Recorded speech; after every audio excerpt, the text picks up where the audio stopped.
दिल्ली के सीएम अरविंद केजरीवाल ने एक बार फिर ईडी पेश होने से इनकार कर दिया है। हालांकि वो ईडी के सवालों के जवाब देने को तैयार हो गए हैं। केजरीवाल ने आज ईडी को अपना जवाब भेजकर बताया कि वो वीडियो कॉन्फ्रेंसिंग के माध्यम से पेशी के लिए तैयार हैं। उन्होंने इसके लिए ईडी को 12 मार्च के बाद की कोई तारीख देने को कहा है। ईडी ने कथित शराब घोटाले से जुड़े कथित मनी लॉन्ड्रिंग केस में घिरे केजरीवाल को 27 फरवरी को 8वां समन भेजकर 4 मार्च को पेश होने के लिए कहा था। यह 8वीं बार है जब केजरीवाल ईडी के समन पर एजेंसी के सामने पेश नहीं हुए हैं। केजरीवाल अब तक एक भी समन पर ईडी के सामने पेश नहीं हुए हैं। उन्होंने हर बार इन समन को अवैध करार दिया। इससे पहले उन्होंने प्रवर्तन निदेशालय को भी पत्र लिखकर ये समन वापस लेने की मांग की थी। आम आदमी पार्टी के अनुसार दिल्ली के सीएम अरविंद केजरीवाल ने प्रवर्तन निदेशालय को जवाब भेजा है। उन्होंने कहा कि समन गैर कानूनी है, लेकिन फिर भी वो जवाब देने के लिए तैयार हैं। अरविंद केजरीवाल ने ईडी से 12 मार्च के बाद की तारीख मांगी है। उसके बाद केजरीवाल वीडियो कॉन्फ्रेंसिंग के जरिए सुनवाई में शामिल होंगे।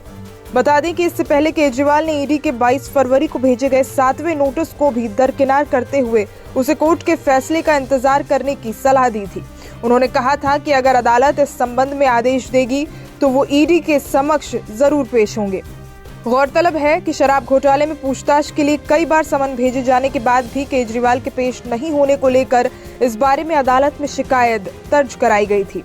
इस पर अदालत ने केजरीवाल को 16 मार्च को उसके समक्ष पेश होने का भी निर्देश दिया है। ईडी ने 8वां समन जारी करते हुए इस तर्क को खारिज कर दिया था कि केजरीवाल को पेश होने के लिए भेजा गया नया नोटिस अनुचित है, क्योंकि मामला स्थानीय अदालत में विचाराधीन है। केजरीवाल ने पिछले साल 2 नवंबर, 22 दिसंबर और इस साल 3 जनवरी, 18 जनवरी, 2 फरवरी और 19 फरवरी, साथ ही 26 फरवरी को भेजे गए पिछले 7 समन को अवैध और राजनीति से प्रेरित बताते हुए दरकिनार कर दिया था। दिल्ली भाजपा सचिव हरीश खुराना ने कहा, जैसा कि लग रहा था अरविंद केजरीवाल एक बार फिर ईडी के समन को स्किप कर गए हैं।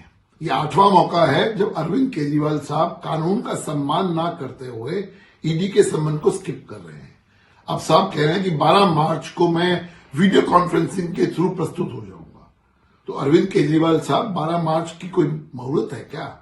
आपने अगर वीडियो कॉन्फ्रेंसिंग के थ्रू जवाब देना है तो आप आज भी दे सकते हो अपने शीश महल के किसी पर्दे को खोलकर, लेकिन नहीं, ये सिर्फ और सिर्फ एक बहाना है। कभी कहते हो विधानसभा का सेशन है, कभी कहते हो मैं विपाशना में जाना है, कभी किसी चुनाव में व्यस्त हैं। ये सिर्फ और सिर्फ आप कानून से भाग रहे हो। भागता वो व्यक्ति है जो क्रिमिनल होता है। लेकिन अरविंद केजरीवाल साहब, आपको कहना चाहता हूं कि जितना मर्जी आप भाग लीजिए, आपको ईडी के सामने एक ना एक दिन प्रस्तुत होना पड़ेगा। अब तो माननीय सुप्रीम कोर्ट ने भी और हाई कोर्ट की एक रूलिंग भी आई है कि अगर ईडी ने सम्मन किया है तो एक्यूज को जाना पड़ता है। तो अरविंद केजरीवाल साहब, अब ये कहना कि इलीगल है वो नहीं चलने वाला, आपको प्रस्तुत तो होना पड़ेगा। सुप्रीम कोर्ट के फैसले के बावजूद दिल्ली के सीएम जांच और पूछताछ से बचने की कोशिश कर रहे हैं। अगर सीएम वीडियो कॉन्फ्रेंसिंग के जरिए ईडी के सामने पेश होने को तैयार हैं, तो वो आज उसके सामने पेश क्यों नहीं हो सकते? वो सिर्फ जांच से बचने की कोशिश कर रहे हैं, जो मामले में उनकी संलिप्तता का स्पष्ट संकेत है।